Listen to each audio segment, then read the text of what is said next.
Good afternoon, everyone. Welcome back to Oulton Park. Hope you've enjoyed your fairly brief lunch break, if you've managed to have one, wherever you're watching in the world. I hope you're now back in position to enjoy our third and final Ginetta Junior Championship race of the weekend.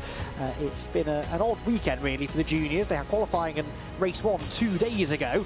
Obviously, like everyone, had the bank holiday Sunday off, and now a very quick turnaround between the two races on bank holiday Monday. It's 30 degrees, it is scorchingly hot. I haven't seen a cloud all day in the sky, and we also haven't had much of an opportunity to catch our breath since race number 2 of the weekend, race 1 of the day earlier on, which saw Harrison Mackie claim a first victory of the season, becoming now the 4th different winner of the year. It didn't look as though it was going to be like that. It was all one-way traffic at the start of the season for Lewis Goff, but a poor qualifying effort from the championship leader on Saturday has opened the door now for Josh Watts on Saturday and Harrison Mackie earlier on this morning to go and claim a race win apiece. It's a incredibly challenging circuit, 2.7 miles. It starts at Old Hall and then the downhill run through Cascades, the fast section out past the lake, and then it all gets very technical through the Britons and Knickerbrook chicane in the middle of the lap. Then it's quick again over Clay Hill, the really quick, committed double apex right-hander at Druids. And a prime overtaking opportunity at Lodge Corner, where it all went wrong for our race 1 winner, Josh Watts, at the end of race 2. He was gunning for another victory, but just carried a bit too much speed through there whilst challenging Harrison Mackie for the lead and spun his way down the order. Lodge Corner has, for decades really, been the action hotspot on the track, but in Ginetta Juniors you can overtake pretty much wherever you go, and we saw that in abundance in the races earlier on in the weekend. So, championship-wise, for those of you who like to keep on top of this sort of stuff, I know it's early days, but this is race 9 of 25, so I feel like I'm allowed to start getting slightly more interested in the championship standings now. It's a 36-point cushion that Lewis Goff still has, because Harry Bartle, his nearest opposition, isn't having a stellar weekend. He's had a couple of top 10 finishes, but hasn't really looked likely to challenge for a podium. Again, he didn't have a great qualifying session on Saturday. It was better than Lewis Goff's. Lewis didn't set any valid lap times because of track limits. Started both of the first 2 races from the back, but the second place man in the championship hasn't really capitalised, and Jacob Ashcroft, 3rd in the championship, has. He's been on a podium run, 3rd in race 1, 2nd earlier on today, and the Elite Motorsport driver is now closing in on the top 2. We will have dropped scores to take into account much later on in the season that we're not going to get into too much right now, but Lewis Goff, to be fair to him, has bounced back nicely from that poor qualifying effort. He too has finished inside the top half dozen or so in both races, and now gets an opportunity to start much closer to the front. There you can see the number 4 car as the sun glints off the grey and purple bodywork. He will be starting this one from, I think, the 2nd row of the grid by the looks of it, so Lewis Goff in a much, much better position. A couple of drivers who will be looking to try and bounce back from earlier misdemeanours, and Josh Watts is one of those. Won for the first time ever in the championship on Saturday, and here at Lodge earlier on today was challenging eventual winner Harrison Mackie for the lead. Ran into the back of him slightly at Lodge though and spun the car around, and Josh sure was kicking himself for that. That was a really good opportunity to get some more good championship points, but in the end threw that away, and that's really a big part of the learning curve. It's not just about becoming faster or becoming better at racecraft, but if you are going to be a regular front runner in the championship, and you obviously are going to be hoping to be in the hunt for the championship, you really need to be managing those situations well, and Josh will have hopefully learned something from that it was maybe better to settle for 2nd than go all in for the win. But Harrison Mackie was only too happy to then have an uncontested run to the flag. He didn't lead on the road at the end of the race because, again, we had track limits penalties coming into force. Riley Cranham for our racing actually was the first driver to see the checkered flag, but had 15 seconds added onto his time for track limits misdemeanours. There is Jacob Ashcroft, one last handshake with a team member and the McLaren Junior Programme driver, running the papaya colours on his Ginetta G40. First time we've had those colours on the grid in the championship. Of course, we had the Red Bull colours courtesy of Rocco Coronel last year, which carried him to the championship. The Red Bull Junior driver this year, Melvin Clousdian, will start on the 3rd row of the grid by the looks of it. So he's going to be hoping to maybe go and challenge for a podium. Melvin's had a challenging start to the season, just the 1 podium, a 3rd place finish coming at Donington Park. And Melvin will want to try and repeat, if not better, that here. And this being Ginetta Junior Racing, even the fact that he's starting 7th on the grid shouldn't stop him. He should have the opportunities to move forward if he's got the pace to do so. All Elite Motorsport front row then, the yellow, orange and black colours. Purple wheel rim there on the Harrison Mackie car, I'm a definite fan of. Harrison 7th in points now after a solid run earlier on. But well, he had a very solid win. Got himself the win, didn't he, for Elite Motorsport in race number 2. He's starting from prime position to try and get another one. So the field heads off the grid, heads around Old Hall Corner on the green flag lap. And led by Harrison Mackie. There's the number 3 car further back of Jorn Helder for Project R. He'll be looking to move forward from just on the fringes of the top 10 as the crowd starts to gather trackside again for more Ginetta Junior action. So they'll do a full lap of the circuit now. Unlike on the outlap from the pit lane where they do the old Foster's layout. It's a shame we don't use that layout for racing anymore, but the full international circuit beckons for Harrison Mackie first, starting from pole position alongside Elite Motorsport teammate Jacob Ashcroft. Max Murray and Harry Bartle make up the second row. That's Harry's best starting position of the weekend so far. Definitely Lewis Goff's best chance for another win, starting 5th for R Racing alongside Devon Hargeland. Then it's Melvin Clusian with Henry Cameron, R Racing versus Elite Motorsport on row 4, ahead of Addison Smith and Jorn Helder to complete the top 10. Bailey Doughty is 11th alongside Kai Veach, with Andrew Robinson and Ethan Brass then together on row number 7, E3 Sport alongside MK Racing. Jesse Phillips all the way down in 15th. He's had a yo-yoing weekend. Daniel Oliver shares that 8th row with him, ahead of Vicky Farfus, the Brazilian, and Henry Carter for pace performance on row 9. Row 10, Vladislav Tomanchuk and Sebastian Lusch, with Josh Watts, one to watch out for, 21st. Can he put in a Lewis Goff-esque charge through the order? He starts alongside Anisu Mafumalo, with Samuel Del Gordio and Riley Cranham on row 12. Dominic Darling and Noah Young complete the 26-car grid. A rear-facing onboard camera here, courtesy of Lewis Goff. Not sure we've seen that yet this weekend. We have had the forward-facing one, but actually quite a good idea to put the camera on the back of the car for this race, because he'll be hoping that he has more cars behind him than in front of him for pretty much the first time this weekend. Has managed to drag a couple of decent results out of that car, but really now would like a win to re-establish his advantage in the points. Briefly rode on board there with Noah Young, who was in the wars in race number 2. Jacob Ashcroft also carries a rear-facing camera, looking back at Max Murray.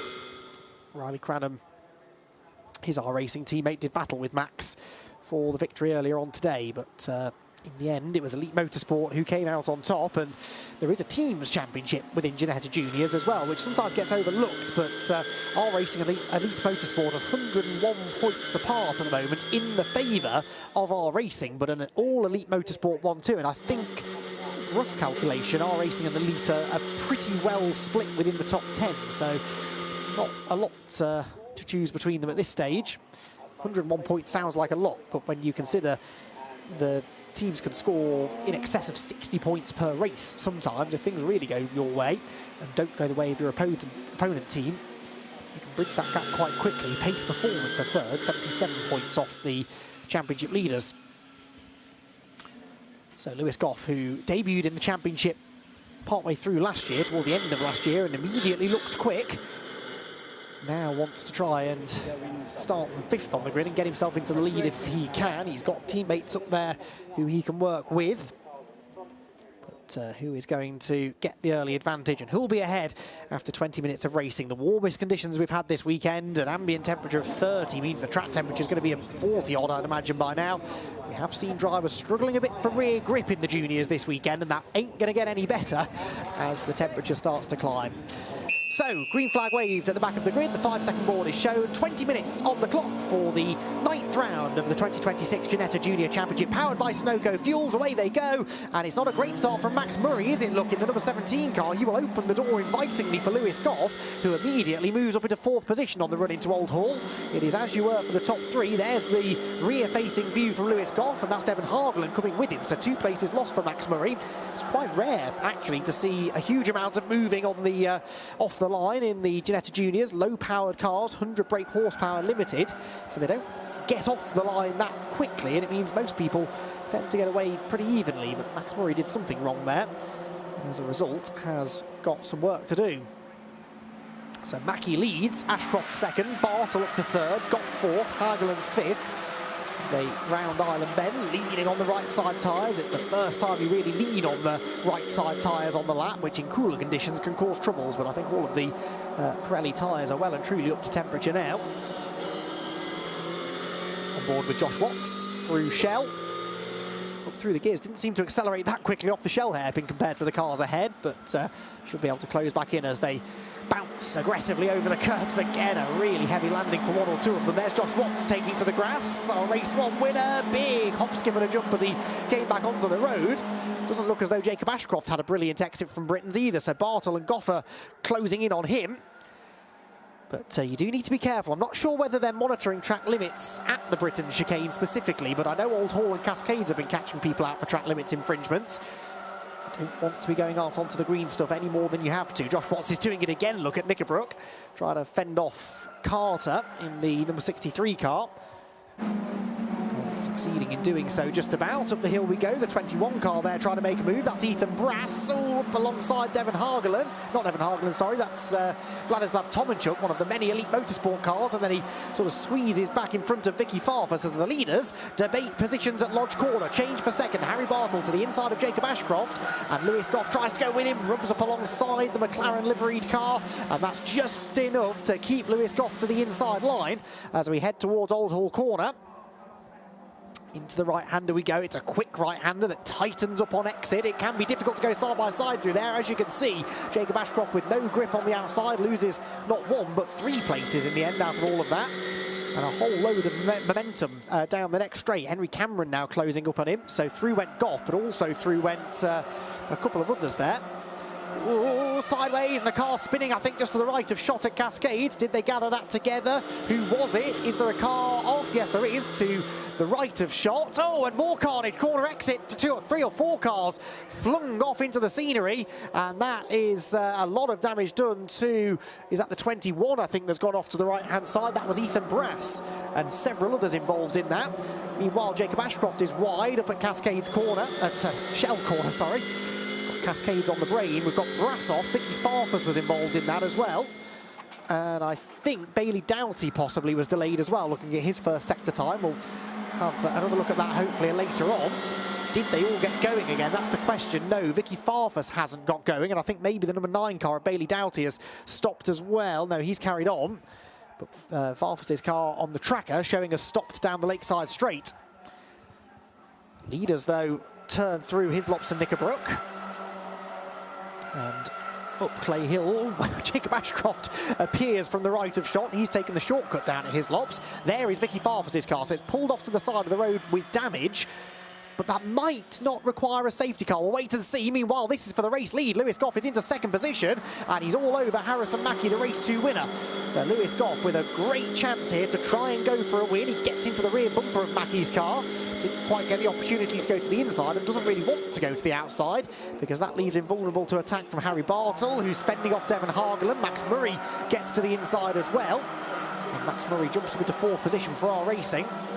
So 3 different teams represented in this top 5 battle. There's no sign of a safety car yet, so I think we're going to cover that under yellow flags for the time being, and that means Lewis Goff is free to attack for the race leader. Is there a gap up the inside? No. And watch for Harry Bartle in 3rd position. He will have a mammoth run off the corner because the 2 ahead of him went in so tight they really had to slow down the middle of the corner. And Bartle is alongside Goff now, heading down into Cascades. In fact, he's almost level with the race lead as well. Late on the brakes for Bartle. We're heading into, I would assume, a yellow flag zone out of this corner, so they're going to have to sort it out. Bartle slots into second. There are the yellow flags on the left of shot, and there's more gravel being kicked up in the background from somebody, but that was brilliant. Oh, it's dear Jacob Ashcroft, and he's taken the shortcut down at the Foster's Loop, so he's going to have to probably pit now or risk a penalty. So somehow Harrison Mackie holds on to the lead, but Bartle with a tremendously brave move into second place read that situation really well, with the leaders doing battle. Oh, another screeching of tyres, yes, and it's Josh Watts off again. Our weekend that started so well. Careful Josh on the rejoin. Could have been nasty if he'd have spun back into oncoming traffic. Yes, Josh Watts, a weekend that started so well, unfortunately unravelling from really the last corner of race 2 into race 3 now. Leaders back down into his lops, and as is the way often in Ginetta Junior racing, it's almost impossible to make a break at the front of the field. The slipstream is so powerful, the cars and drivers are so evenly matched. It's very difficult to pull any sort of a lead. Whoops, that's Henry Cameron trying to stay in touch with the lead group. He's in 8th position, so it's a 7-car battle for the lead at the moment as they head back towards Druids Corner, where again the leader is defending. It's not really a place you want to be defending this. Devon Hageland losing out to Melvin Kaluzdian. He didn't defend from the Red Bull driver, and as a result lost that position. Right, back on board with Goff. The leaders are going tight, so he's going to go to the outside at Lodge Corner. How late on the brakes will he be? Very is the answer. He clears Bartle and gets his nose ahead of Harrison Mackie for the lead. There's a tiny touch between the two of them, and they're side by side over the hill. Is Bartle going to make this 3 abreast? He's going to try. In fact, he's going to do more than try. He does go to the inside, but the door is slammed in his face. They head towards Old Hall Corner then. Mackie on the inside, Goff on the outside line. Last of the late breakers, and Harrison Mackie just manages to hold on. This is properly touchy-feely racing though at extremely high speeds. Again, the ever-entertaining Lewis Goff is ushering Harrison Mackie on, but Harrison can only go so quickly. I'm sure his right foot was planted through the bottom of the car down the avenue, but he couldn't get away from Lewis Goff. Fabulous racing then between the lead group. They're side by side again, and Lewis Goff is on the grass as they go past a stricken car. That's scary stuff. Into Island Bend then. Goff is going to get the lead. I don't think there were yellow flags anymore. Oh, and there's a touch at Island Bend, and off wide goes Harrison Mackie. The race 2 winner's on the grass. He's coming back into the road. Can he get it stopped? He does. Luckily, his teammates there, Devon Hageland and Henry Cameron, saw him coming and were able to bail out of the way. So a couple of scary moments there. Lewis Goff with 2 wheels on the grass to make the move stick down the Lakeside Straight. And there was then a further touch between them at Island Bend. Fastest part of the track, that. That's not a good place to be trading paint. Harrison Mackie just needs a couple of moments here to catch his breath, I think. Lewis Goff doesn't have that luxury, though, because Harry Bartle is now coming up to challenge into his lops. So he might have hit the front for the first time this weekend, Lewis Goff, but this is not going to be plain sailing. Look, defends. Oh, there's another touch between them at Knickerbrook.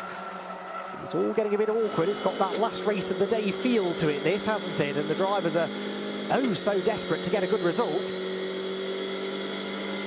Over Clay Hill into Druids. Melvin Kaluzdian's coming into this now as well. Melvin Kaluzdian in 4th position, has had just the 1 podium finish so far this year, a 3rd place last time out, and so wide goes the leader. That was Lewis Goff wide at Druids, kicks up the dirt, defends from Bartle. That's Max Murray to the outside, but then he realises he's opening the door for Kaluzdian, who slips up the inside into 3rd. Good opportunistic driving that from Melvin.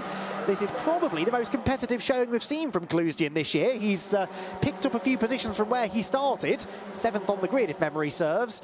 And the Red Bull Junior is now right in the thick of the battle for the race victory. Slide through Old Hall Corner there, meanwhile, is Riley Cranham to the outside. Cranham is one to watch here, I think. Again, coming from deep in the field after the penalty in race 2 robbed him of a really good result. Hageland for 2nd place here, and Harry Bartle was really sideways into Cascades. Now they need to sort this out quickly, otherwise they risk allowing Lewis Goff to get away.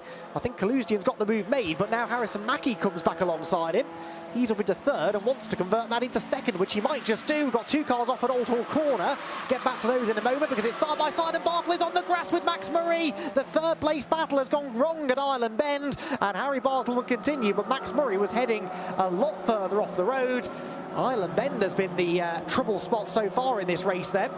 And once again, a battle within the podium places has erupted at the left-hander. Got a 5-second penalty for Jorn Helder, by the way, who is inside the top 10, well inside the top 10 now, but there's confirmation on the screen of a 5-second track limits penalty. I don't think he's going to be the last to pick one of those up. But are we going to need a safety car for the 2 cars that are off at Old Hall Corner? 33 is one of them, that's Anisu Mafumalo. And we are going to get a safety car. The other one is 63, which is Henry Carter. Both drivers okay, but those cars, stranded in the gravel. I don't think either of them made the barrier, but they've obviously tangled coming into the corner, and so the safety car is scrambled. Josh Watts, by the way, has just pulled into the pit lane as well. So work being done on his car. Right, let's unpack all of that, shall we? There's been a lot going on in the first half of this race. This is what happened at Old Hall Corner. There were 3 abreast, and, well, you really have to feel sorry there for Anisu Mafumalo, because Anisu was on the outside, and I think the 2 cars to the inside tangled. This was the moment at Ireland. Max Murray had a bobble over the curb, and unfortunately, Harry Bartle was in the wrong place at the wrong time. It's such a risky place to put yourself, though, on the outside at Ireland Bend. The car to your inside is always going to start washing out towards the outside edge of the road, and as they do so, there's a good chance you're going to end up meeting in the middle. So a race of attrition this is turning into. We've lost Vicky Farfus at Cascades. Josh Watts is in the pit lane, perhaps to retire. And now 2 cars out at Old Hall Corner brings about our safety car period. I think we've had a safety car in every race so far this weekend, if memory serves. Certainly we did earlier on, and yes, yesterday when Max Murray went off at Cascades. So Goff leads, Mackie second, Kalustian third, Hagelin up to 4th, having a good run. Devon Hagelin has not had a podium, has he? No podium finishes yet this year for Devon Hagelin. He's just on the outside of the top 3. And then Henry Cameron in 5th ahead of Riley Cranham, who's got the fastest lap of the race. So Riley Cranham in 6th, and this safety car benefits him, I would say, because he's clearly got pace. He demonstrated that in the previous race today. Might not have had a great starting position, but has been able to move forward nicely. Number 15 now picking up a penalty. That's Addison Smith for, you guessed it, track limits. It's my understanding that it's mainly Old Hall and Cascades where they're being pinged. Car 6, for example, which is Andrew Robinson, has been caught exceeding them at Old Hall. They definitely have the sensors on the outside edge of those 2 corners, and at Lodge as well, the final turn.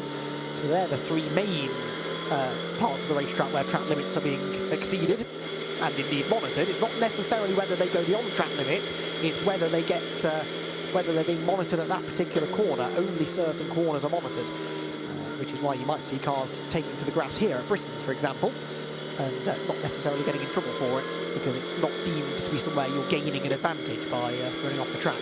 So the theory goes. So onboard look here from Lewis Goff, looking back at Harrison Mackie, who's done well to get himself back into 2nd place, in fairness. Harrison was off the podium briefly when he lost the lead. He fell right down the order, but Harrison Mackie for Elite Motorsport is still in contention for this, and would love to become only the 2nd driver to win more than one race this year. Of course, Lewis Goff is looking for his 6th of the season. I think this is going to be a couple of laps behind the safety car, isn't it, to get these cars out of the way up at Old Hall Corner. They installed a gravel trap at this corner a couple of years ago, and there was much discussion at the time, I seem to recall, about whether that was a good move or not, and the speculation was that it was going to lead to more safety car periods, and yes, okay, it will, but it's better than the cars heading off into the barriers at unabated speed, doing even more damage to the cars and potentially the barrier, and ultimately leading to longer delays. So I think the installation of that gravel trap has proven to be a good one. But it does mean that the recovery vehicles are needed to get not 1 but 2 cars out of harm's way. So the Ginetta Junior Championship then, powered by Sunoco Race Fuels. It's a new title sponsor for the championship in 2026.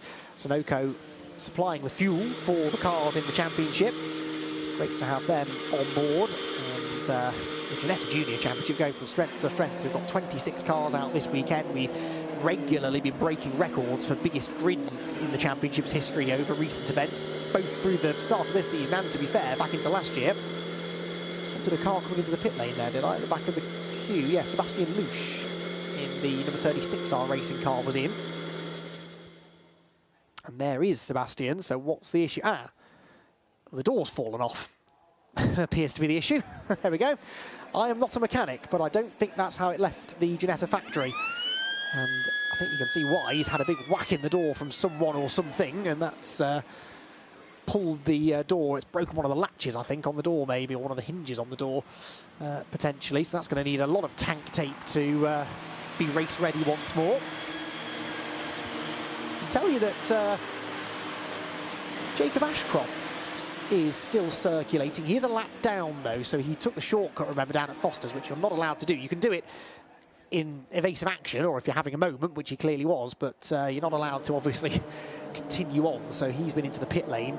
potentially just to clear grass and gravel from the car and then head back out a lap later. So he's potentially going to catch the back of the queue, but won't actually be a factor for lead lap positions.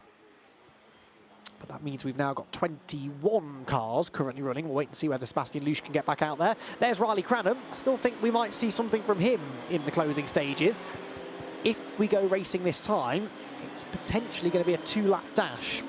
That's if we go racing this time. I'm not sure if they've completed the recovery process at Old Hall Corner, but the more racing laps we get, the more chance there is for Riley to get himself up there. Riley Cranham, only 9th in the points coming into this race, would have got a career first podium if he'd been able to keep that win earlier on today, but wasn't obviously able to because of the 15-second track limits penalties. But the R-Racing driver, there he is, turns through Knickerbrook Corner, and he's 3 overtakes away from potentially getting that first career podium, and 5 overtakes away from maybe winning a race again, but that might take a little more doing.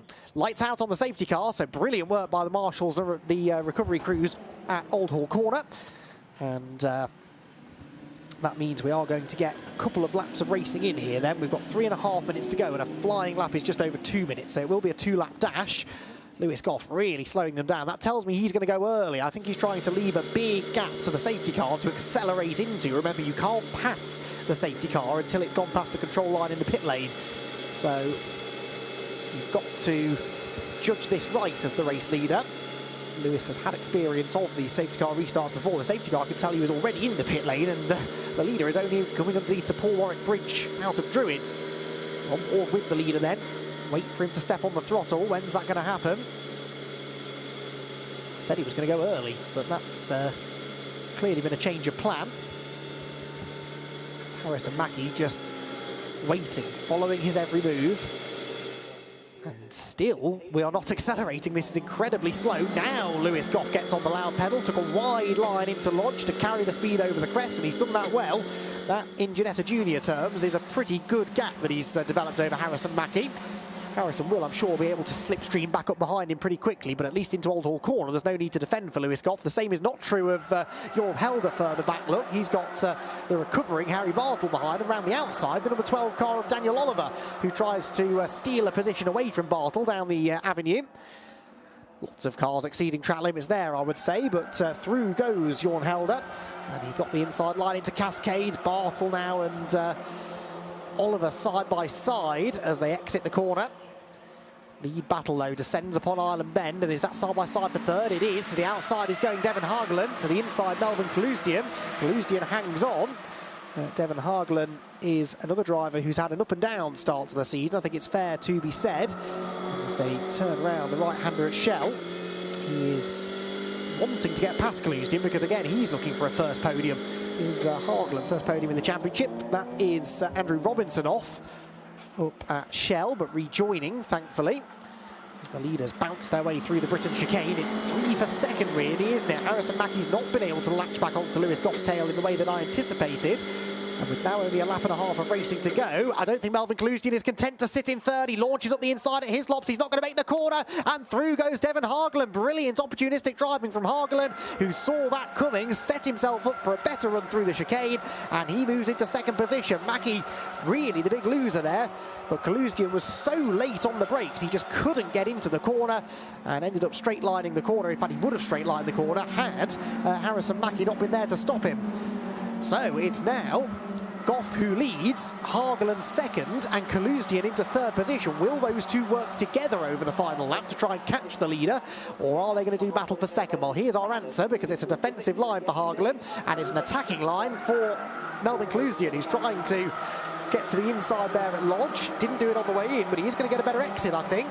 Not quite enough to get alongside. Well, this is surely now letting Lewis Goff off the hook. Look at the lead that he's developed. All of a sudden, a 1.8 second advantage. And it is side by side for second again as Kaluzdian comes back up the inside. The car slides into Old Hall Corner, but it slides back through into second position. That brings the fourth place man, number 11, Henry Cameron, onto their tail. Cameron also looking for a maiden podium. So he and Hagelin, both elite motorsport drivers, but both gunning for a first top three finish of the season.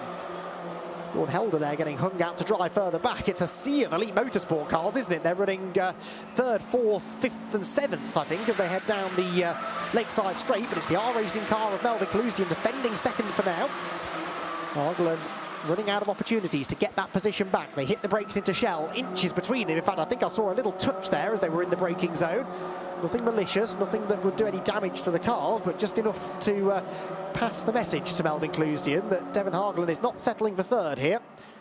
What he really doesn't want to do is go for 3rd and then end up opening the door for, actually, that's Harrison Mackie in 4th, beg your pardon. So getting my elite motorsport cars mixed up, it's easily done. And it is actually Henry Cameron behind him. Lewis Goff has scarpered. He's on course for a 6th victory of the season. But who will join him on the podium and in what order? There are 3, maybe 4 cars going for it, and Harrison Mackie goes up the inside of his teammate. Brilliant move, gets the car stopped as well. That was supreme late braking, and that was fair enough. Devon Harglen might not have appreciated it. Off goes the number 12. That is Daniel Oliver, spat out of the pack at Hislops. No damage done, but he will rejoin pretty much at the back. And that's a real shame for Daniel Oliver, who was running just outside the top half dozen. So it's now an all-elite motorsport battle for the bottom step of the podium. Harglen to the inside of Mackie, no way through. There's contact there between Bartle and Max Murray. Riley Cranham at Druids Corner.